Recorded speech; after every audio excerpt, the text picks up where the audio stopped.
ስለዚህ እኔ ደግሞ አንተ እንደዛ ሆነ ከማየ በቃ የልጅ አባት ነህ ከልጄ ጋር አብረን ብሆን ካንተ ጋር ብሆን ልጄን በሰላም ባሳድግ ደስ ይለኛል።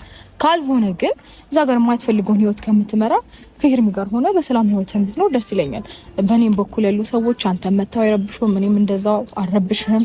አንተ የራስህን ውሳኔ ካሳወቅከኝ ማለት ነው ቆርጠህ አንተ ከሷ ጋር ነው መሆን የምፈልገው የሚለውን አይነት ውሳኔ ከቃላትም ጀምሮ እስከ ተግባር ካሳየኸኝ እኔም ሆንኩኝ ዙሪያዬ ያሉ ሰዎች በፍጹም አንተ እንዲረብሹ ካልፈለጉም፣ ምክንያቱም በሰላም ብትኖርና ደስተኛ ብትሆን እንዲሁም ደግሞ እንዴት ነው ልጄ አባቱ በህይወት አለ የሚለውን ነገር ባስብ ደስ ይለኛል። ገባ እዛ ጋር ይሄ ነገር ካንቺ ነው?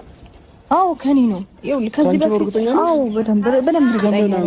ዛሬ ምን ተገኘና ታና ኤርሜላ እንግዲህ አብርሽን አንላቀቅህም ብሎታል። እንግዲህ እኔን አትፎግሩኝም፣ ማንም እኔን አያታለኝም፣ በእንደዚህ መሸወድ አይነት ሰው አይደለሁም፣ ማንም ሊሸውደኝ አይችልም እያላቸው እየፎከረ ይገኛል ማለት ነው።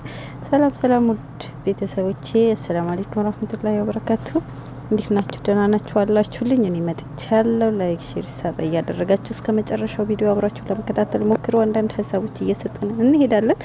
እንግዲህ ዛሬ ምን ተገኝቶ ነው ሩታ አብርሽን አሳልፌ ለኤርሜላ እሰጠዋለሁ ያለች የሚለው ነገር ለሁሉም ሰው ጥያቄ ሆኗል ማለት ነው። ያው ይቅርታ ግን ትንሽ ድምጽ አለ ዛሬ እኔ ጋር። ለማንኛውም ይሰማችኋል ብዬ ተስፋ አደርጋለሁ።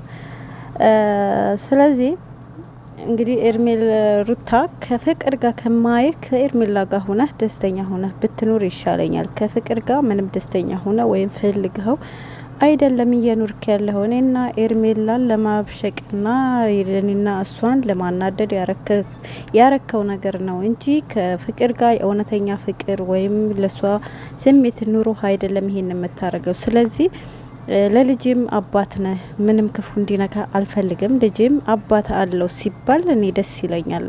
ልጄም አባት ያስፈልገዋል። ለልጄ ብትኖርለት ደስተኛ ነኝ። ፈጣሪ ብሎ ደግሞ ተስተካክለ ልጄን አብረን ብናሳድገው ጥሩ ነበረ። ነገር ግን ያ ነገር ካልሆነ ከፍቅር ጋር ከማየህ ከኤርሜላ ጋር ባየህ ይሻለኛል፣ ከሷ ጋር መሆን ትችላለህ ብላ ምርጫው ሰጥታው ነበረ። አብርሽ ደግሞ ይሄ ነገር በፍጹም ባንቺ አፍ ሊወጣ አይችልም፣ አንቺ ይሄን ልታስቢ አችም፣ የሆነ ነገር ቀመማችሁ ሀስባችሁ ነው፣ ምንም የማታቋ ኤርሜላ ተንኮል አስለምደሽያት ነው የመጣሽ ብሎ ብዙ ነገር አውርቷል። አብረውን በመሆናቸው ደግሞ በጣም ተገርሟል። እንዴት ታረቁ፣ እንዴት አንድነት ፈጠሩ የሚለው በጣም ጥያቄ ሆኖበት በጣም ገርሞታል ያ ነገር ማለት ነው። ስለዚህ ሰው በዚህ ያክል መታረቁን ግራ የሚያስገባው ነገር ነው ብዬ አላስብም። ምክንያቱም የሰው ልጅ ይጣላል፣ ይታረቃል። ይሄ በእነሱ የተጀመረ ነገር አይደለም። እንግዲህ ሩታም ነግረውላለች ከኤርሜላ ምንም አይነት ነገር ኑሮኝ ሳይሆን ባንተ ምክንያት ነበረ ከሷ ጋር እንደዚህ የሆንኩ የነበረ፣ እንደዛም እንዲሆን ያደረከኝ አንተ ነህ ምክንያቱ። እኔን ማንነቴ በደንብ ጠንቅቀህ ታውቃለህ፣ ምን አይነት ሴት እንደሆንኩ ባፍህ በሙሉ አንደበትህ መስክረሃልም አውርተሃልም። ነገር ግን አሁን ላይ ያለው ማንነቴ የኔ ማንነት አይደለም።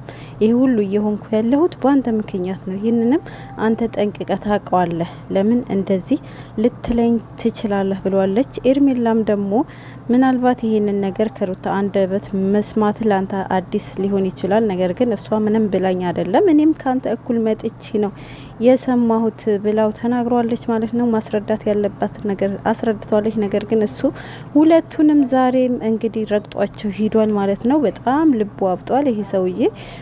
እንግዲህ ሁሌም በአሁኑ ሰዓት የሚያደርገው ሰዎችን ረግጦ መሄድ ነው።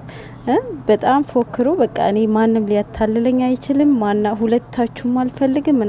እናንተስ በሱ ምን አይታችሁ ነው በዚህ ልክ የምትለማመጡት እንዴ? ታውት በቃ ተውት። ከፈለገ ለምን ገደል አይገባም? እናንተ በዚህ ያክል የምትለማመጡት የምትከታተሉት ለምንድን ነው? እኔ አልገባኝም የምር። አንዳንዴ እኮ ግራ ታጋባላችሁ እንዴ። ከአብርሽ ሌላ ህይወት የለም እንዴ? ከአብርሽ የተሳሉ ወንዶች እኮ ሞልቷል እንዴ። በቃ አልፈልግም ማለት ተውት። አንቺም ሩትዬ ልጅሽ ማሳደግ አያቅትሽም። እስከዛሬም እኮ ብቻሽ ነሽ እያሳደግሽ ያለሽ። ለምን ራስሽን በዚህ ልክ ታስከምቻለሽ? ይሄንን ህይወት ሲጀመር መተው አለብሽ። እንደ ቆረሽ ከሱ ርቀሽ ነው ማሳየት ያለብሽ ብዬ ነው ማስበው። ውድ ቤተሰቦቼ ሀሳብ አስተያየታችሁ ኮሜንት ላይ አስቀምጡልኝ። ሁለት ሴቶች የሚያደርጉት ነገር በዚህ ሰዓት ትክክል ነው አይደለም የሚለው ይሄ ጥያቄ ለእናንተ ትቼዋለሁ። በዚህ ልክ መለመን አለባቸው የለባቸውም የሚለው ነገር ለእናንተ ትቼዋለሁ። መልስ ኮሜንት ላይ አስቀምጡልኝ። ወዳቸዋለሁ፣ አከብራቸዋለሁ። ወይ